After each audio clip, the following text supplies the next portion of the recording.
Hello guys, Somnath કિચનમાં આપ સૌનું હાર્દિક સ્વાગત છે. તો આજે આપણે બનાવવાના છે દૂધીના થેપલા. તો આજે જો આ દૂધી મેં ખમણી લીધી છે ઝીણી ઝીણી, અને અહીંયા લસણની ચટણી છે મારી પાસે રેડી, એટલે મેં રાખી દીધી છે. આપણે પલાળી દઈશું અને આપણે થોડીક નાખશું, એક મિનિટ, આપણે મરચાંની પેસ્ટ નાખશું. પછી આપણે બધા તલ છે જો થોડાક તલ નાખી દઈશું. પછી નાખશું આપણે હિંગ, પછી નાખશું લાલ મરચું પાવડર, પછી નાખશું હળદર વધારે નાખશું, અને પછી નાખશું નિમક સ્વાદ અનુસાર. બધો મસાલો નાખી દીધો છે. પછી આપણે 2 વાટકા જેટલું લોટ લઈ લઈશું. 2 વાટકા લોટ લીધો છે. હવે આપણે એને એકદમ સરસ મસળી લઈશું.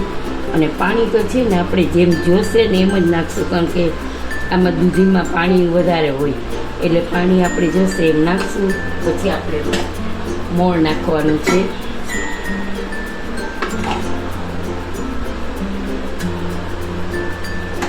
તો મોણ નાખી દઈએ આપણે. આપણા થેપલા એકદમ સરસ છે. થેપલાય કહી શકો ને તમે આને દૂધીના પરોઠાય કહી શકો. જો ગાઈઝ, મારે અડધો ગ્લાસ એટલું જ પાણી જોયું છે. પાણી નથી જોયું કારણ કે દૂધીમાં છૂટે, અને આ લોટને આપણે રેસ્ટ આપવાનો નથી. તો ચાલો આપણે આપણા પરોઠા બનાવવાના ચાલુ કરી દઈએ. મેં થેપલું વણી લીધું છે, એના આટલી થિકનેસ રાખવાની છે. આપણે બહુ પતલું નથી કરવાનું. તો આવી રીતે જો લોટ લઈને જ વણવાનું છે. આપણે અહીં આવી રીતે વણી લીધું છે.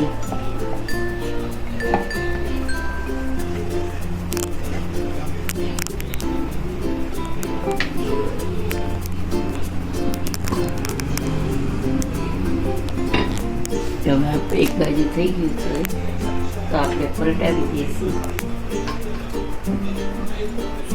આપણે એટલી થિકનેસ રાખવાની છે, ઘોયરું રાખવાનું છે. જે રેગ્યુલર થેપલા કરીને થોડાક પતલા હોય, એટલે આમાં દૂધીમાં આવશે એટલે ક્રિસ્પી લાગશે અને ખાવામાં બહુ જ સરસ લાગશે તમને.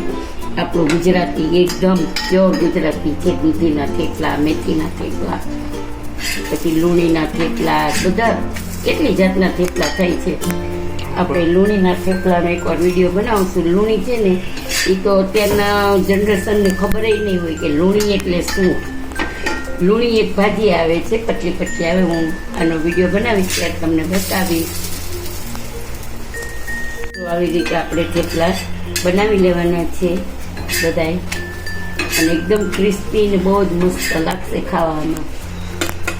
તો આવી રીતે આપણે બધા થેપલા બનાવી લઈશું. આપણે જો દૂધીના થેપલાની રેસીપી તૈયાર થઈ ગઈ છે, તો સર્વ કરી દીધી છે. તો અહીંયા મેં છે ને રાજસ્થાની મિર્ચી કા આચાર બનાવ્યા હતા. લસણની હિન્દીમાં બોલાઈ ગયું, લસણ અને લીલી મરચીનો રાજસ્થાની આચાર બનાવ્યો હતો. તો તમે જોઈ શકો છો, પણ મારે વિડીયો નથી મૂકાણો, સોરી. તો હું બીજી વાર બનાવીશ ત્યારે મૂકીશ. તો એ રાજસ્થાની મરચીનું અથાણું છે, અને આ દૂધીના થેપલા છે, એની ચા છે. અને દહીં સાથે ખાવું હોય દહીં સાથે પણ ખાઈ શકીએ છીએ. તો આજનો વિડીયો તમને કેવો લાગ્યો તે જરૂરથી જણાવજો. સબસ્ક્રાઈબ કરજો, લાઈક કરજો, અને આ વિડીયો તમને પસંદ આવ્યો હોય તો જરૂરથી તમારા ફ્રેન્ડ સર્કલમાં તમે શેર કરજો, અને કમેન્ટ કરજો કે આજનો વિડીયો તમને કેવો લાગ્યો. બેલ બટન પ્રેસ કરજો. જય શ્રી કૃષ્ણ.